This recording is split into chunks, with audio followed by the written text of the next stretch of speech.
सच बताना यार, क्या तुम्हें कभी सोशल मीडिया स्क्रॉल करते हुए इनसिक्योर फील होता है कि ये साहिल इतनी अच्छी बॉडी कैसे बना रहा है, या फलाना इतनी लड़कियों को कैसे अट्रैक्ट कर रहा है, या सौरभ ने गाड़ी कैसे खरीद ली, या ईशान का टी शर्ट का धंधा इतना कामयाब कैसे बन गया भाई, या ये आदित्य बिना मेहनत किए महीने के 1 लाख रुपए कैसे कमा रहा है, और तो और यश इतनी अच्छी इंग्लिश कैसे बोल रहा है।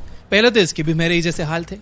सच बताना, तुम भी रात को 3-3 बजे जाग के लोगों के इंस्टाग्राम परफेक्ट लाइफ देख के सोचते हो ना कि तुम में क्या कमी है और तुम्हारी लाइफ इतनी बोरिंग क्यों है, क्यों बाकी के 99% लोग तुमसे आगे हैं। लेकिन क्या तुमने कभी अपने आप से यह सवाल किया है कि तुम मोटे भद्दे, बिना पैसे, बिना लड़की, बिना किसी गोल के अपने बिस्तर पर पड़े पड़े चिप्स खाते हुए सोशल मीडिया या नेटफ्लिक्स का एक और एपिसोड देखते हुए अपनी लाइफ बर्बाद कर रहे हो? मुझे बताए, तुमने अपने आप से यह सवाल हजारों बार शायद किया होगा, लेकिन फिर क्या, तुम फिर अपने आप को सोशल मीडिया की दुनिया में गुम कर देते हो। जैसे एक डॉक्टर अपने पेशेंट को दवा देकर सुला देता है, वैसे ही तुम अपने आप को सोशल मीडिया का डोज देकर सुला देते हो। क्या तुमने कभी नोटिस किया है कि तुम पूरा दिन 360 डिग्री घूमते रहते हो? इंस्टाग्राम से फेसबुक, फेसबुक से यूट्यूब, यूट्यूब से व्हाट्सएप, व्हाट्सएप से स्नैपचैट, स्नैपचैट से वापस इंस्टाग्राम।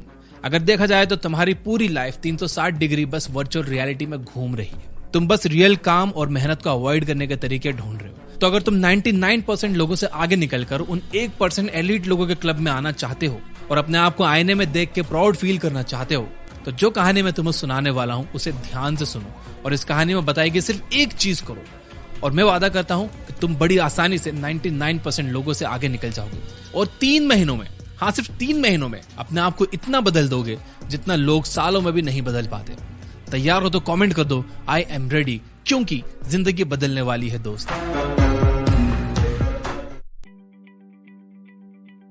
ये है 18 साल का ध्रुव, जो अपने कॉलेज के फाइनल सेमेस्टर में था। ध्रुव की लाइफ बचपन से ही काफी मुश्किल रही है, क्योंकि उसके पैदा होने के कुछ साल बाद ही उसने अपनी मम्मी को कैंसर से खो दिया था, जिसके बाद वो अपने पापा और बहन के साथ रहता था। उसके पापा सुबह न्यूज़पेपर डिलीवर करते थे, दोपहर में टैक्सी चलाते थे और रात को फूड डिलीवरी का काम करते थे, और इस वजह से ध्रुव अपने पापा से ज्यादा बात भी नहीं कर पाता था। कॉलेज में उसने अपनी उम्र से काफी बड़े लोगों से दोस्ती की थी ताकि उसे अपने पापा की कमी महसूस ना हो, पर उन बड़े सीनियर्स ने ध्रुव को चोरी करना, दारू पीना, सिगरेट पीना और रात भर पार्टी करना सिखाया। धीरे धीरे ध्रुव की आदतें बद से बदतर होती जा रही थी। लेकिन एक रात जब वो पार्टी करके घर लौट रहा था, तब उसे अपने घर के नीचे पुलिस की 2 गाड़ियां नजर आईं, जिसके बाद वो घबराकर तुरंत अपने घर की ओर भागा। जैसे ही वो घर की ओर जाता है, वो देखता है कि उसके घर का दरवाजा टूटा पड़ा है और उसका पूरा घर बिखरा पड़ा है। जिसके बाद उसने अपनी रोती हुई बहन को देखा और उससे पूछा, क्या हो गया श्रेया, सब ठीक तो है? ये सुनते ही घर में बैठे पुलिस ऑफिसर ने ध्रुव से कहा, आप ही ध्रुव हो? जिसके जवाब में ध्रुव कहता है कि जी हाँ सर, मैं ध्रुव हूँ, पर क्या आप मुझे बता सकते हो कि यहाँ क्या हुआ है? जिसके बाद पुलिस ऑफिसर कहता है, बेटा तुम्हारे घर में 2 चोर घुस आए थे और तुम्हारे पापा घर में जाग रहे थे। उन्होंने उन दोनों चोरों से अपने आप को बचाने की कोशिश की। एक चोर ने तुम्हारे पापा को गोली मार दी। ये सुन के ध्रुव के पैरों के नीचे से जमीन खिसक गई। उसे भरोसा ही नहीं हो रहा था कि उसके पापा अब इस दुनिया में नहीं रहे। उसने अपने आप को एक थप्पड़ मारा और देखा कि कहीं ये कोई सपना तो नहीं है। बेचारा ध्रुव, उसके लिए ये एक डरावने सपने से भी ज्यादा बदतर था। पापा की मौत ने ध्रुव को छोटे बच्चे से घर का मर्द बनने पर मजबूर कर दिया था। अब उसे उसके पापा की जगह लेकर उसकी छोटी बहन को बड़ा करना था। अब उसे घर की सारी जिम्मेदारी अपने सर पर उठानी थी और अब उसे घर चलाने का कोई रास्ता ढूंढना था, जिससे वो अपनी बहन की स्कूल फीस और घर के खाने का खर्चा पूरा कर सके। ध्रुव को तुरंत अपना कॉलेज छोड़कर नौकरी ढूंढनी पड़ी, जिसके बाद उसे एक मैकेनिक के पास पार्ट टाइम नौकरी मिल जाती है, जहाँ पे ध्रुव को पूरा दिन तपती धूप में गाड़ियों को धो के साफ करना पड़ता था, झाड़ू मारना पड़ती थी और तो और गाड़ियों में से ग्रीस भी साफ करना पड़ता था। ये सब करके जब वो घर जाता, तब इतनी मेहनत करने के बाद उसके हाथ पैर कांपने लगते थे, पर वो फिर भी घर जाके खाना बनाता और अपनी बहन को अपने हाथों से खिलाता, उसका होमवर्क पूरा करने में उसकी मदद करता, वो घर की साफ सफाई करता था, बिल्स भरता था, वो सारे काम करता जो माँ बाप अपने बच्चों के लिए करते हैं। ध्रुव की फाइनेंशियल कंडीशन इतनी खराब हो गई थी कि घर पे एक टाइम का खाना खा पाना भी मुश्किल हो रहा था। तो जैसा कोई और करता, ध्रुव ने एक साथ 2 जॉब करने की सोची, पर किसी को भी ऐसा लड़का नहीं चाहिए था जो दिखने में गरीब दिखे, जिसने अपनी कॉलेज खत्म ना की हो, जिसके पास कोई स्किल्स ना हो और जिसे ढंग से बोलना भी ना आता हो। ध्रुव के लिए चीजें बद से बदतर होती जा रही थी और उसे सिर्फ अपनी बहन के लिए सबसे बेस्ट लाइफ चाहिए थी। वो बहुत लाचार महसूस कर रहा था। उसे अपनी मम्मी पापा की बड़ी याद आ रही थी, पर उसे कुछ समझ नहीं आ रहा था कि अब करे तो करे क्या। तो ध्रुव अपने सेठ के पास जाता है और कहता है, घर पर खाना लाने के भी पैसे कम पड़ रहे हैं, एक टाइम का खाना खाना भी मुश्किल हो रहा है। मैं हाथ जोड़ता हूँ, क्या आप प्लीज मेरे पैसे बढ़ा सकते हो?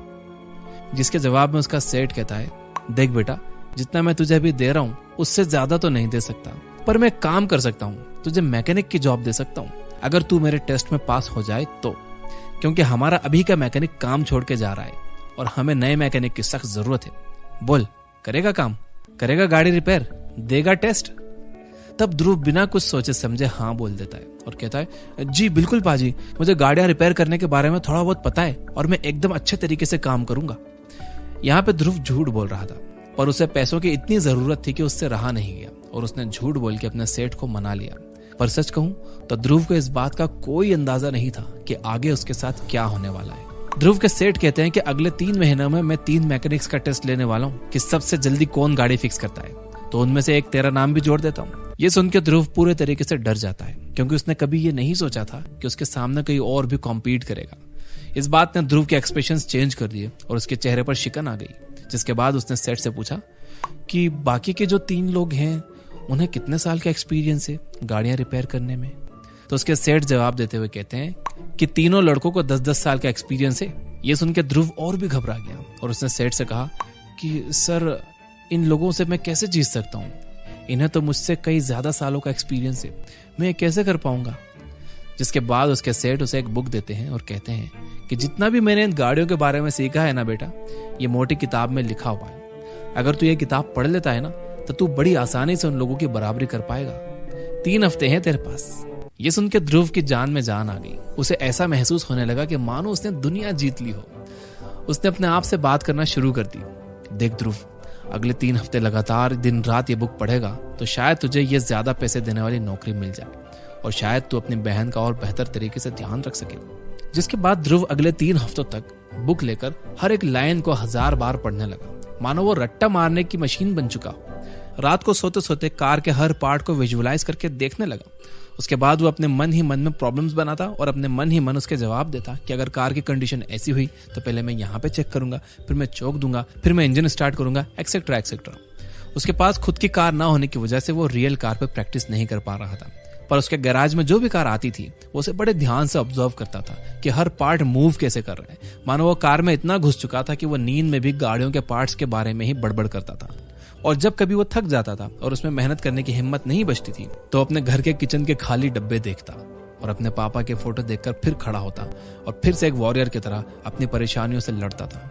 3 हफ्तों तक ना ध्रुव ढंग से सो पाया था, ना उसने ढंग से खाना खाया और ना ही उसने ढंग से पानी पिया, क्योंकि उसका सारा ध्यान कंपटीशन पे था।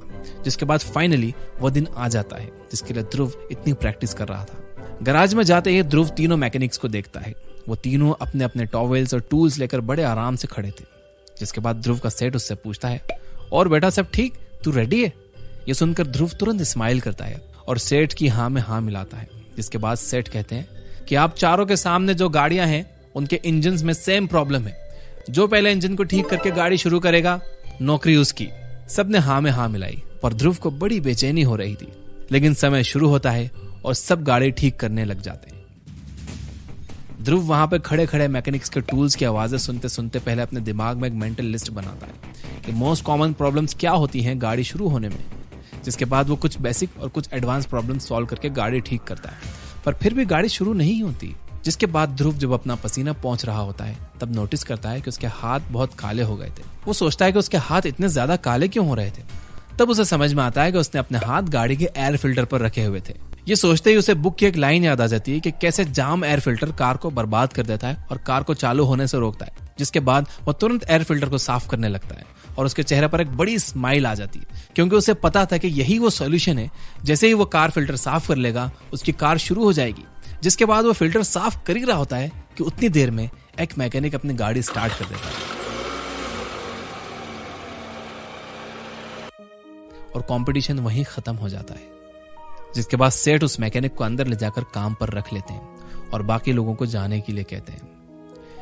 ये देखकर ध्रुव बहुत दुखी होता है और उसके आंख से आंसू बहने लगते हैं। वो एक टायर पर बैठकर रोने लगता है।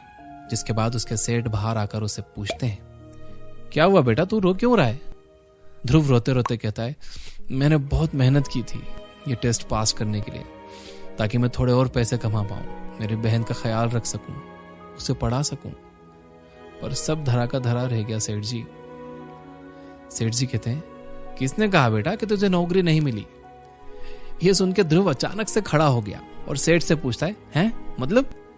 सेठ कहते हैं, कल से काम पर आ जाना बेटा, मैंने तुझे नौकरी पर ज्यादा पगार देकर रख लिया है। जिसके बाद ध्रुव पूछता है कि मुझे क्यों, मैं तो टेस्ट में फेल हो गया था।